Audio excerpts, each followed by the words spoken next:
كتير طلب مني ان انا اتكلم على توي ستوري 5 وده جاي السنة اللي جاية وواضح انه هيكون مختلف تماما عن اي حاجة شفناها قبل كده. بس السؤال المهم، يا ترى الجزء الخامس ده هيقدر يوصل لنفس نجاح افلام بيكسار اللي فاتت؟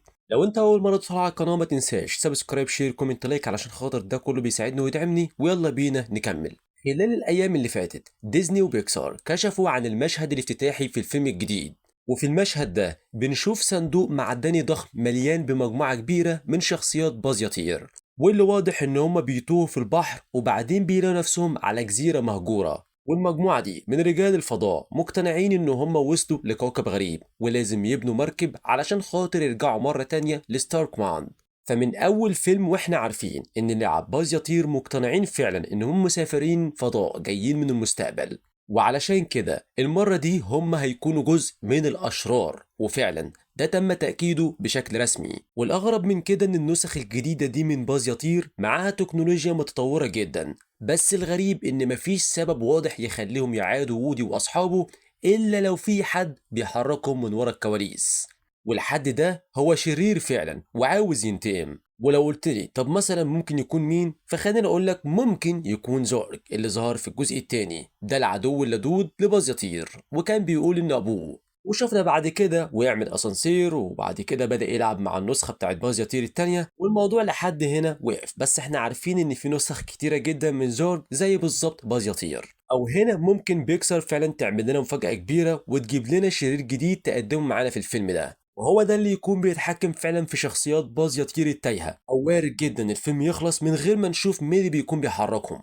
فايا كان ممكن يكون مين هو في النهاية، بس ده هيقود جيش من نسخ باز يطير المتطورة علشان خاطر يهاجموا لاعب اندي وبوني القدام. فلو النظرية دي طلعت صح ابطالنا هيكونوا في ورطة حقيقية، فاحنا اكيد هنعرف كل حاجة لما الفيلم ده ينزل فعلا السنة اللي جاية في السينمات. فمن الحاجات اللي اتأكدت من بيكسار إن الفيلم الجديد هيركز على التهديد الأكبر اللي بيواجه اللعب دلوقتي، إن الأطفال بقوا بيقضوا وقتهم كله قدام الشاشات، ألعاب فيديو، تلفزيونات، وكمان موبايلات. والشرير الرئيسي المرة دي هيكون تابلت بيشتغل بالذكاء الاصطناعي يسمى ليلي باد. اللاعب مرعوبين منه لأنه عنده عقل خاص بيه، وده معناه ان بوني مش لازم تمسك فيه او تحركه او تتكلم معاه زي الالعاب القديمه، وده علشان خاطر يبقى بالنسبه لها بيتحرك وبيتكلم. المصيبه الاكبر ان ليلي باد مقتنع انه يعرف ايه اللي في مصلحه بوني، وعلشان كده بيبدا يحاول يتخلص من لعبها القديمه. قصه الفيلم محتاجه تجمع شخصيات كتير من اماكن مختلفه، والمسؤول عن ده هو التابلت نفسه.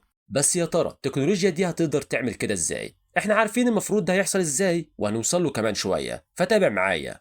الجهاز ده مش بيحب يشارك اهتمام البنت مع أي حاجة تانية، فالتابلت دلوقتي بيقول لبوني كل حاجة محتاجاها، الساعة كام، تلبس ايه، تسمع انهي مزيكا، أصحابها بيعملوا ايه، تشتري منين، وايه اللي ترند دلوقتي في العالم. وبسبب ده بوني بتبدأ تهمل اللعب بتاعتها القديمة، وده بيخلي باز يطير وبقية الألعاب يحسوا بالوحدة والزعل. نفس السيناريو بيتكرر مرة تانية زي ما حصل مع أندي دلوقتي مع بوني. والكارثه اللي بتحصل بقى دلوقتي ان التابلت بدا يقنع بوني ان هي تبيع اصلا اللعب بتاعتها القدام، وللاسف ده فعلا بيحصل، بوني بتحط ابطالنا للبيع.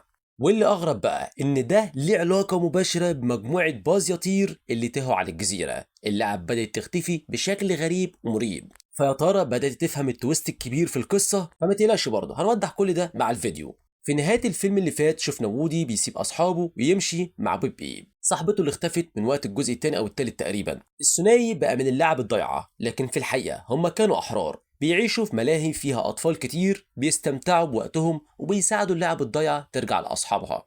بس على حسب صورة نزلت من توي ستوري 5 وودي هيرجع ويتقابل مع أصحابه القدام مرة تانية، وأول حاجة بنلاحظها إن بوب مش موجودة معاه، يعني كده مش هتكون جزء من المغامرة الجديدة، لسه مش أكيد. اللي نعرفه إن وودي وبيب قضوا سنين بيساعدوا اللعبة الضايعة تلاقي بيوتها، بس في الفيلم الجديد وودي بيقابل أصحابه من تاني بعد ما بوني بعتهم. باز والباقي بيروحوا عند ولد جديد، والولد ده كان لعبته ضايعة، وودي هو اللي ساعده يلاقيها فعلا. ومن هنا وودي بيشوف باز وبيسأله انتوا بتعملوا ايه هنا؟ فباز بيقول له ان بوني بعت اللعب، بس الولد الجديد مش بيلعب بيهم خالص. وده يعتبر نفس المشهد اللي ظهر في الصورة المسربة اللي شفناها قبل كده، اللي فيها الولد مستخبي تحت البطانية عمال يبص في تابلت، واللعب واقفين على طرف السرير وبيتفرجوا عليه، وكان باين على وشهم الحزن. فناس كتير افتكرت ان الولد ده هو بوني، لكن لا، ده المالك الجديد بتاع اللعب، واللي عنده هو كمان ليليباد شرير. فالصدمة الأكبر إن ليليباد موجودة على تابلت الأطفال في كل مكان، وكمان على موبايلات بتاعت أهاليهم، واللي اللعب اكتشفوه إن الشرير ده أخطر بكتير من أي عدو قبل كده. فاللي بيتوضح معانا إن ليليباد هو عاوز كل انتباه الأطفال ليه هو بس، ومش ناوي يسمح لأي طفل يفضل عنده لعب. ولما اللعب تكتشف خطة ليليباد الشريرة، بنسمع صوت قديم جدا ومألوف في الخلفية، صوت شرير قديم، وودي وجيسي هم اللي يعرفوه بشكل كويس، وهو بيقول أنا قلت لكم ده هيحصل بس انتوا ما سمعتوش الكلام. فمبدئيا كده اتأكد رسميا ان فعلا زورج الشرير اللي ظهر في الجزء الثاني هو هيرجع مرة تانية، بس مش لوحده، كمان المفروض المنقب هيرجع هو كمان. ودي طبعا العروسة العجوزة اللي كانت في البارت التاني، وكان نفسه زمان يتعرض في متحف في اليابان. المنقب وقتها قال لوودي وجيسي ان الاطفال في الاخر هيسيبوا اللعب بتاعتهم، فكلامه ما كانش غلط. في الجزء الجديد المنقب هيظهر في البيت بتاع الطفل الجديد، والمفروض هنا هيبتدي يحكي لنا ايه اللي حصل من وقت ما انتهى الجزء الثاني. بيقول ان اتلعب بيه كتير من اطفال، وكل مره نفس القصه، العيال بتكبر وتسيبه وراهم. بس المنقب عمره ما نسي اليوم اللي وودي واصحابه بوظوا خطته، انما المره دي هو مش راجع علشان خاطر ينتقم، هو بس عاوز يتفرج على حلم وودي وهو بيقع، الحلم اللي بينهار لما الأطفال بيسيبوا اللعب ويتعلقوا بالموبايلات وكمان التابلت. وفجأة بيحصل حاجة تانية خطيرة، البيت اللي فيه كل اللعب بيتحاصر بجيش كبير من نسخ باز يطير، وكلهم المفروض هنا تحت قيادة زورج على حسب اللي اتسرب لحد دلوقتي. وفي معلومة اتسربت كمان اونلاين بتأكد نظرية اتكلمنا عنها قبل كده عن مخزن لعب ضخم، وهو ده نفس المكان اللي جه منه الصندوق المعدني اللي فيه نسخ باز يطير. جيش زورج بياخد وودي واصحابه وبيوديهم على هناك، ولما بيوصلوا بنكتشف ان كل الاشرار دول شغالين لصالح ليليباد.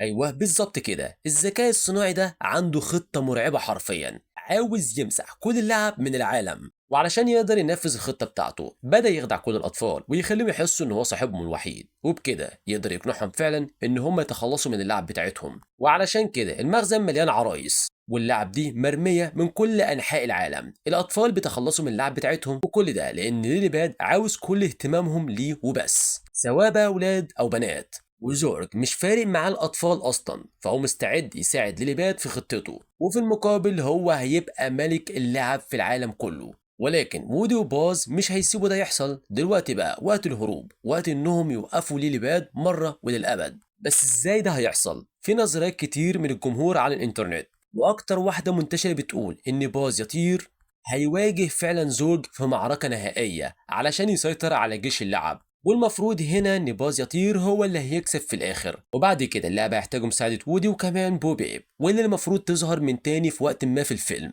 فبعد ما كانوا بيساعدوا اللاعب الضايع تلاقي اصحابها، هيضطروا يرجعوا مرة تانية يعملوا نفس المهمة من جديد. فانا بصراحة لحد دلوقتي متحمس جدا، ليليباد شرير قوي وصعب جدا يتغلبوا عليه، بس خطته فيها رعب كبير. الناس مش بتفضل ماسكة التابلت طول الوقت، وفي وقت كبير من الاوقات الاطفال والكبار كمان بيدوروا على حاجة يعملوها بعيد عن الشاشات، وده هيكون الرسالة الاساسية في نهاية الفيلم. التكنولوجيا عظيمة وممكن تعمل حاجات كتيرة حلوة، ومن ضمنها انها تساعد الناس في الحياة الحقيقية، سواء في المدرسة، في الشغل، في السفر، او حتى كمان لما حد يشتري لعب علشان خاطر بيحبها بجد. طيب المفروض هنا بقى اند هيستخدم تابلت في ليليباد علشان خاطر يشتري وودي وباقي اللعب، وفي نهاية الفيلم وودي واصحابه هيكتشفوا ان في ناس كبار في السن لسه بيحبوا اللعب وبيفرحوا جدا ان عندهم مجموعة خاصة بيهم، وده هيكون اللحظة اللي أندي بيرجع فيها للقصة، والناس هتعيط من الفرحة. أندي كبر وده احنا عارفينه من زمان، بس أحلى حاجة في إنك تكبر إنك تقدر تشتري اللعب اللي كانت جزء من أسعد لحظات طفولتك. بس في الحالة دي كده وودي وباز هل هيقعدوا بقى على جنب، هيتركنوا مرة تانية في الصندارة مثلا؟ خليني أقول لك لا طبعا، أندي هيبقى عنده بنت، وده كان طلب كبير من الجمهور إن هم يشوفوا شكل حياة أندي لما كبر. ولو بقى متجوز ومعاه بنت، البنت الصغيرة دي هتبقى هي الطفلة الجديدة اللي هتلعب مع وودي وباز وبقية العصابة. لكن لسه في نقطة معلقة، في الجزء الرابع وودي وبيب اختاروا يعيشوا أحرار من غير ما ينتموا لأي طفل، وناس كتير من المعجبين ما عجبهاش القرار ده، وعلشان كده في توي ستوري 5 الفيلم أكد إن وودي هيرجع ويتجمع مرة تانية مع بقية الشلة. بس السؤال المهم، هو وبيب هيرجعوا فعلا لبيت أندي؟ الاحتمال الأكبر لحد دلوقتي وعلى حسب اللي بيتقال أيوه هيرجعوا، بس المرة دي بعقلية مختلفة.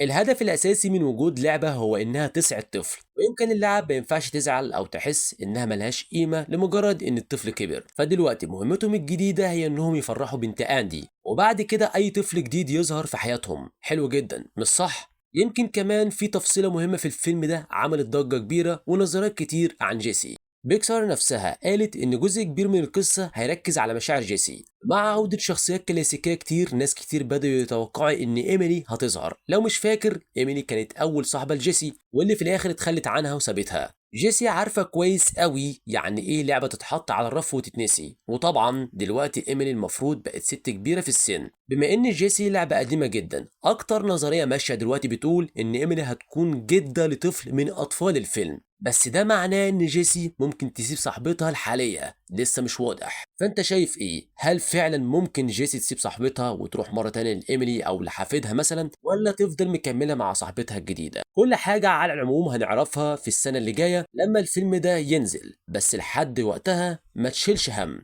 لان هنا على القناه هحاول بقدر الامكان اغطي لك كل الاخبار اول باول حوالين توي ستوري 5.